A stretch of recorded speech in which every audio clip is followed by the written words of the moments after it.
बिना कुछ डिटेल्स बताए आप बताना इस बात पे आप रिएक्ट कैसे करते? तो सेथ रॉलिंस ने बोला कि अगर स्टोन कोल्ड स्टीव ऑस्टिन ना होते तो उनका और बेकी लिंच का बच्चा नहीं होता। लेजिट सेथ रॉलिंस ने ये बात बोली है और इसको एक्सप्लेन करता हूं मैं। ये सुनने में बहुत वियर्ड लग रहा है बट इसके पीछे कुछ अलग ही कहानी है। सेथ रॉलिंस कहते हैं कि जब कोविड वाला एरा आया था तो उसके ठीक बाद में जो पहला मंडे नाइट रॉ का एपिसोड था वो 316 वाला था और उस समय पे जो है थोड़ी पार्टी वार्टी इनकी चली थी और जब बेकी लिंच पार्टी करके आई तो उन्होंने सेथ रॉलिंस को बोला कि यार अब मुझे ब्रेक लेके शायद शायद हम एक बच्चा प्लान कर सकते हैं और उसके बाद फिर हमको पता है Seth Rollins and Becky Lynch ये काफ़ी टाइम से तो डेट कर रहे थे एक-दूसरे को, शादी भी इन्होंने कर ली थी एंड देन उसके बाद इनका जो है बच्चा आया। लेकिन जिस फन तरीके से सेथ रॉलिंस ने इसको बाहर निकाला, लोग फिर आपको पता है थोड़ा-सा मज़ाक मतलब मस्ती-मज़ाक के माहौल में ही थोड़ा-सा सेथ रॉलिंस को ऐसे टीज़ भी कर रहे हैं। पता तो होगा सेथ रॉलिंस को वैसे बोलने से पहले कि लोग इस पे रिएक्ट कैसे करेंगे, वैसे वो खुद ही इसको मज़ाक वाले तरीके से ले रहे थे। लेकिन अगर सिर्फ हेडलाइन पढ़ोगे कि Seth Rollins and Becky Lynch had a baby because of Stone Cold Steve Austin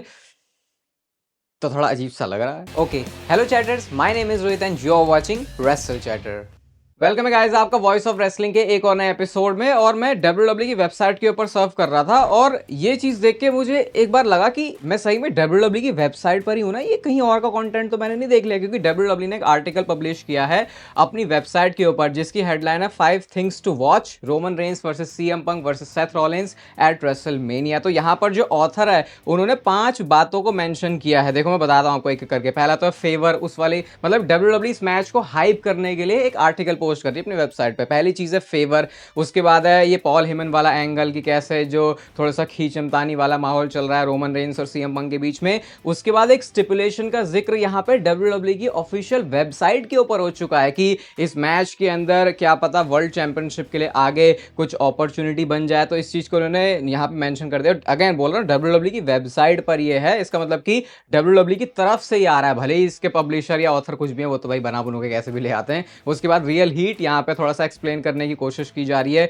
जो हिस्ट्री रही है Seth Rollins, CM Punk and Roman Reigns की। और जो 5वां पॉइंट है भाई क्या लिख दिया इन्होंने, ये मतलब इन लोगों के दिमाग में ये इंटरनेट पे जो चल रहा है ना सब कुछ है इस वेबसाइट के ऊपर। इवन यहाँ पर ये वाला आइडिया भी मेंशन हुआ है कि अगर पॉल हेमन सेथ रॉलिंस के साथ आ जाता है और वो डिच कर देता है Roman Reigns and CM Punk दोनों को ही, तो वो आइडिया भी यहाँ पर है। लेकिन जो सबसे क्रेजीएस्ट चीज यहाँ पर लिखी है वो है 2 for 1। और यहाँ पे ब्रायन डैनियल्सन, डैनियल ब्रायन का जो रेसलमेनिया 30 में हुआ था जब वो पहले ट्रिपल एच को फेस करते हैं और अगर वो मैच जीतते तभी जाके वो ऐड हो पाते। कौन से मैच में? जो बटिस्टा और रैंडी ऑर्टन के बीच था वो चैंपियनशिप के लिए। तो उस वाले आइडिया को यहाँ पे जिक्र किया गया कि ऐसा भी तो हो सकता है इस मैच के अंदर कि क्या पता इन दोनों में से इस ट्रिपल थ्रेट मैच के अंदर जो भी बंदा जीते उसको रेसलमेनिया के टाइम पर ही अपॉर्चुनिटी मिल जाए। तो उस बंदे के 2-2 रेसलमेनिया के अंदर मैचेस हो। इवन थोड़ा सा चीज़ों को ऑब्वियस ना करने के लिए उन्होंने जे ऊसो वर्सेस गुंथर के मैच को भी मेंशन कर दिया यहाँ पे कि क्या पता ऐसा भी हो सकता है कि इन दोनों ये इस मैच के अंदर भी कुछ एडिशन हो सकता है। फिर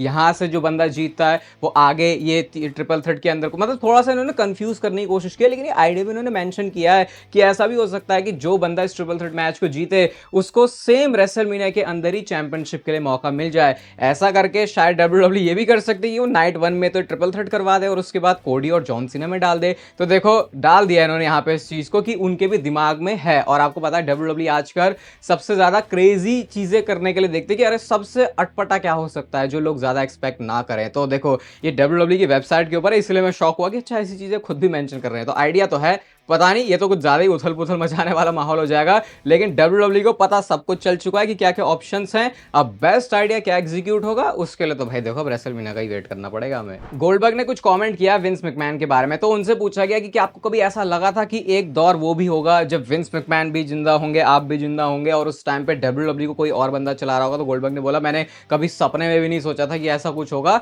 विंस मैकमैन के बारे में वो कहते हैं कि अगर तुम मेरे मुंह से कोई नेगेटिव बातें विंस मैकमैन के बारे में निकलवाना चाहते हो तो देखो वो तो नहीं होने वाली, क्योंकि उस बंदे ने मुझे रिस्पेक्ट दी इसलिए मैं भी उसको रिस्पेक्ट करता था जितना भी वो टाइम डब्ल्यूडब्ल्यू में था। और कहते हैं कि यार देखो उसने मेरे को रिटायरमेंट मैच तो नहीं दिया लेकिन मैं समझ सकता हूँ कि वैसे भी वो डब्ल्यूडब्ल्यू का पार्ट तब था भी नहीं, तो उसके बाद वो चीज़ जो प्रॉमिस करके गया था उसका मतलब भी क्या बनता था। तो गोल्डबर्ग ने यहाँ पे अभी तक तो देखो सब पॉजिटिव टर्म्स पे ही रहने की कोशिश करी है विंस मैकमैन के साथ। वैसे अब अच्छा है बुरा बोलने से ज़्यादा कुछ फर्क पड़ता नहीं, लेकिन आपको भी समझ आता होगा कि कुछ तो ऐसे लोग हैं डब्ल्यूडब्ल्यू के अंदर जिन्होंने जिनको विंस मैकमैन की तरफ से अच्छा मिला है तो फिर फिर वो ज्यादा कुछ विंस के अगेंस्ट बोलते भी नहीं है। एक ब्रोमांस टाइप की वीडियो थोड़ी सी इंटरनेट के ऊपर स्पेशली ट्विटर के ऊपर बहुत ज्यादा चल रही है। अभी स्टेफनीज प्लेसेस वाली जो चीज मैंने आपको बताई थी ना, उसका आई थिंक पहला एपिसोड आउट हो चुका है, देखूंगा मैं इसको आराम से बैठ के। वहां से क्लिप आई है जहां पे CM Punk and triple H मिल रहे हैं, आपस में बातें कर रहे हैं। और मिलना और बातें करना तो छोड़ो, बंदा ट्रिपल एच ऐसे बिल्कुल प्यार से गर्दन पकड़ रहा है सीएम पंक की कि भाई we are lucky to have you here. तो सीएम पंक भी कह रहे हैं कि भाई मुझे ऐसी अपॉर्चुनिटी देने के लिए आपको बहुत बहुत धन्यवाद।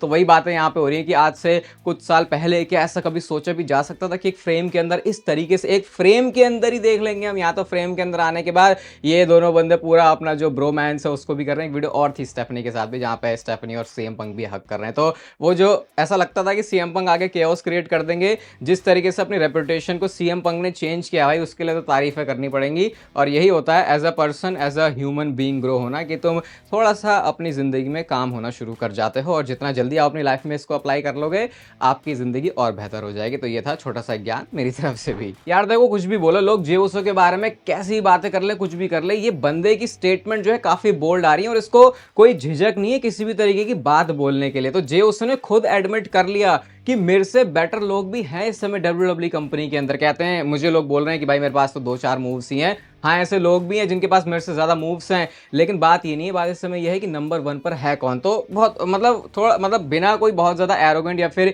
ईगो में या एटीट्यूड में आए हुए जे उसो ने अपनी बात को बहुत बढ़िया तरीके से रखा, लेकिन लोग जो है उनको ट्रोल कर ही रहे हैं। एक ये देखो, ये जॉय क्या गेम पैड जो होता है उसमें super kick, heat, frog splash और ऑफल स्पीयर, बस ये लिखा हुआ है। इसके अलावा जे उसो को कुछ करना आता नहीं है। अब तो भाई पूरा माहौल ही बदल चुका है जे उसो के लिए। हाँ, एंट्रेंस जब करते हैं तो माहौल अलग है, लोग उसमें कॉन्सर्ट वाला फील ले लेते हैं, लेकिन उसके अलावा इंटरनेट पे जे उसो के लिए बातें तो वैसी नहीं हो रही। अब ट्रिपल एच देखते हैं तो क्या पता वो थोड़ा बच भी सकते हैं कि और ज्यादा बैकलैश ना आए जे उसो की विक्ट्री से।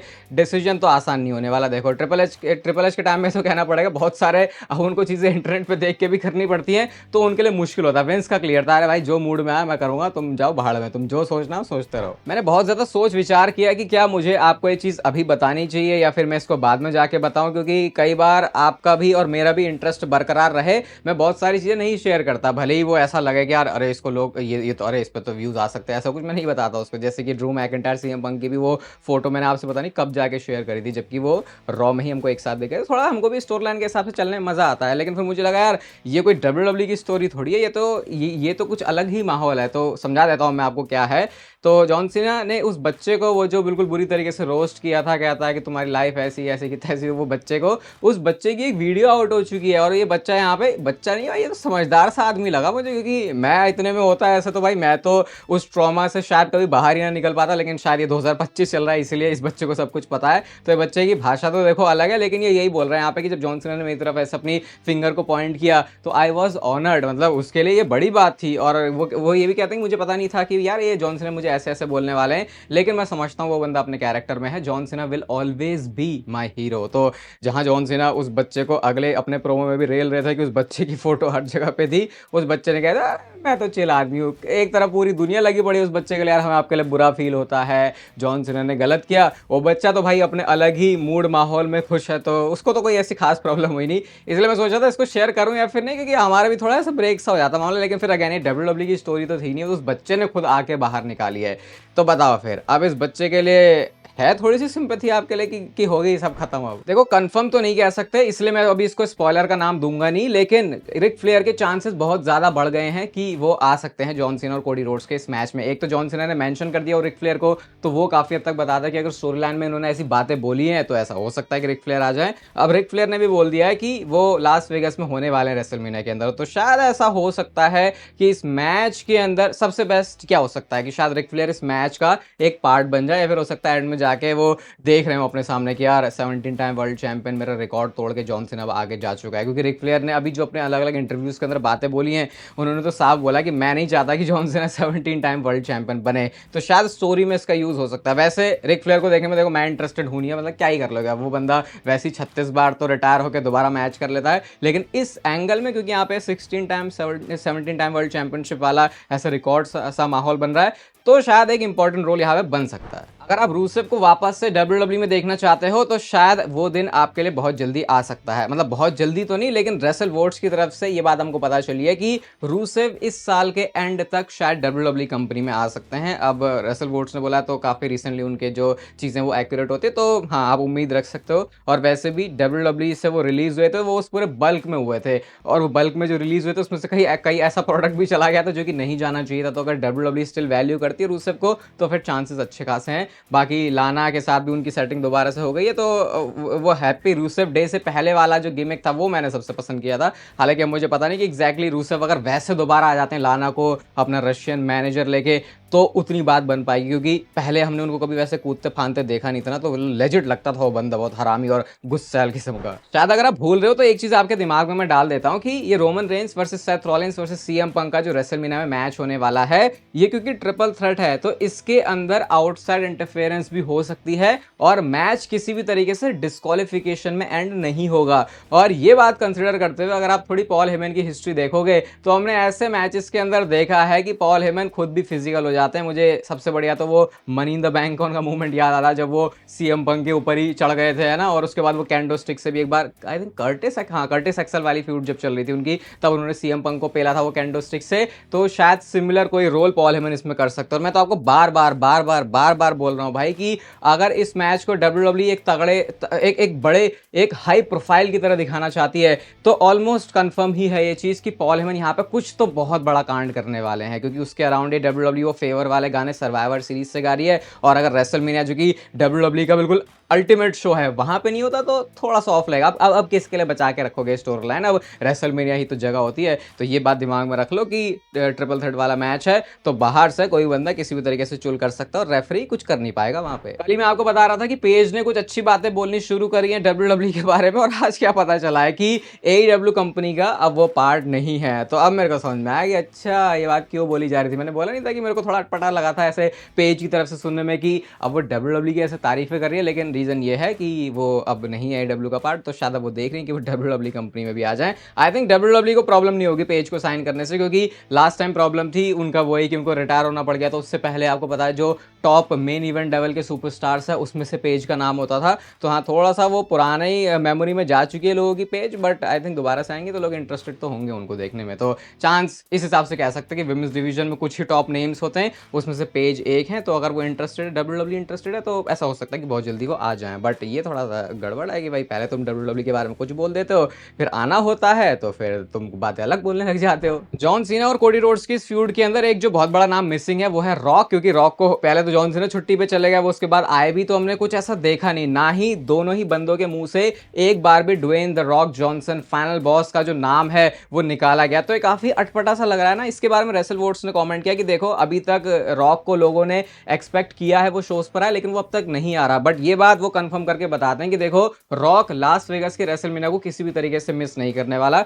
भले ही वो 1 घंटा निकाल के क्यों ना आए। तो उसका मतलब ये है कि स्टोरी लाइन का पार्ट भले ही फैंस को लग रहा है कि रॉक अभी नहीं है, लेकिन वो एक स्टोरी लाइन का पार्ट है। और वो ये भी कहते हैं कि किसी एक शो में आपको मैजिकल मूवमेंट दोबारा से देख सकता है जब John Cena and Cody Rhodes ring में खड़े हुए हैं, कोई अनाउंस नहीं है रॉक, लेकिन एक सरप्राइज एंट्री मारे रॉक और ये बात कंफर्म कर दे कि भैया मैं कहीं पे भी अभी गया नहीं हूं। तो अभी ये जो रेसलमेनिया तक की कहानी चलने वाली है उसमें एक्सपेक्टेड है फुल्ली कि रॉक इस वाली स्टोरी लाइन का पार्ट होंगे, भले ही वो भी इस समय दिख नहीं रहे हैं। तो मैं तो चाहूंगा होपफुली ऐसी चीजों, बाकी पता तो अभी ये भी नहीं है कि आगे ये कितना एक्टिव होने वाले हैं जॉन सीना सारे के सारे शोज के ऊपर, या ऐसा भी हो सकता है कि जॉन सीना ना हो तब उस टाइम पर रॉक हो, बट वो थोड़ा फिर अजीब सा भी लगेगा। बट इतना है कि रॉक स्टोरी इस वाली स्टोरी लाइन का पार्ट तो जरूर है। बाकी इस वाली वीडियो का आप यहां तक पार्ट बने रहे हो तो यार इसको लाइक करके जरूर चले जाना, चैनल को सब्सक्राइब कर दो ऐसे और मस्त डब्ल्यूडब्ल्यू से रिलेटेड कंटेंट के लिए। बाकी तब तक फिर लेते रहो जिंदगी के मजे।